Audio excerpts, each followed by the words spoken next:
Hello, my name is Seth Longland. I'm an adult programmer at the William E. Durr branch of the Kenton County Public Library. Thanks for tuning in to the Pinterest series today. We're going to show you how to make a Cajun coleslaw and a Cajun deli sandwich. It's super duper easy. You probably have most of this stuff at home already, so before you run out to the store, take a look in your cabinet, take a look in your refrigerator, and see what you already have. Okay, so here's what you're going to need to make the Cajun coleslaw and the Cajun deli sandwich. Let's go ahead and start with your utensils. First things first, your knife. This knife might not have been the optimal knife, but it's what we're going to use. You'll also need measuring spoons. Start with a teaspoon and a tablespoon. I'd recommend having a couple of both because you'll need to use them for different ingredients. Spatula, always necessary when cooking on a pan. And a half cup measuring cup. You can do a full cup if you've got it, just do whatever you have there. So for the Cajun coleslaw, first things first, broccoli slaw. Super easy to get, any deli store will have that. You're also going to need some mayo. I go with light mayo. You're going to need some mustard, just regular old mustard, some horseradish sauce. You're going to need some Cajun powder or blackening powder, whichever. You're also going to need some brown sugar, and then you'll also need apple cider vinegar. On the veggie front, an orange bell pepper, a yellow bell pepper, and these can be substituted for red if you prefer, and scallions, otherwise known as green onion. So now we're going to be looking at our Cajun coleslaw.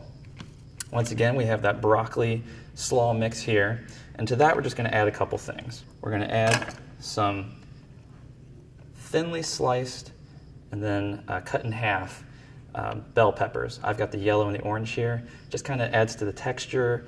You want to keep it thinner so it kind of melds with the slaw there. But if you want bigger chunks, go ahead and put bigger chunks in there. It's not going to hurt it at all. The other thing we're going to add to the slaw mixture is some scallion. I cut it very, very, very thin, we'd say. Mostly the green part. Put a little bit of the white in there if you want some extra crunch. I went ahead and did that. So for the dressing for the coleslaw, we're going to start with that half a cup of mayo. That's a little bit extra, but that should be okay. And again, I'm using that light mayo. If you want to use full-on mayo, feel free to. I believe mine is a canola mayo. Next, we're going to add 2 tablespoons of regular mustard.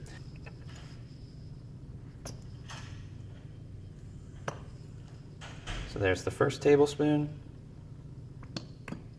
Second tablespoon. We are also going to do 2 tablespoons of horseradish sauce.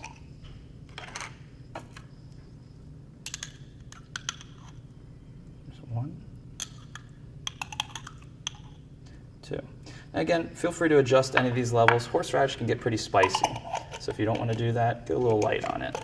We're also going to add 2 teaspoons of brown sugar.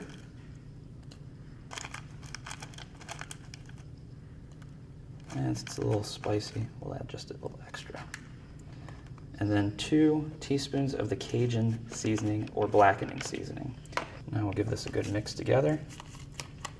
If you have a whisk, that might be a little bit better to use, but you can use a spoon as well.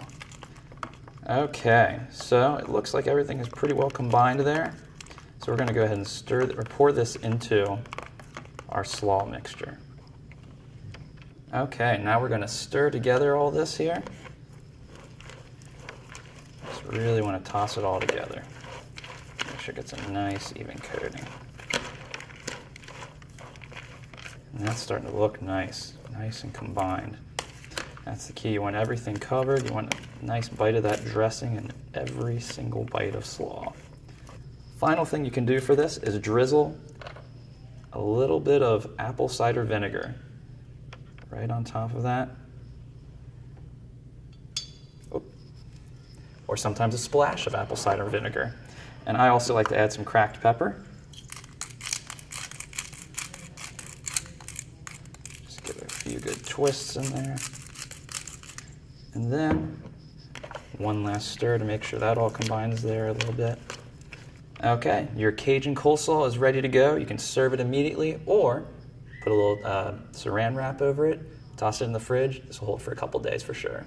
Thanks again for tuning in to the Pinterest series at the Kenton County Public Library. My name is Seth Longland.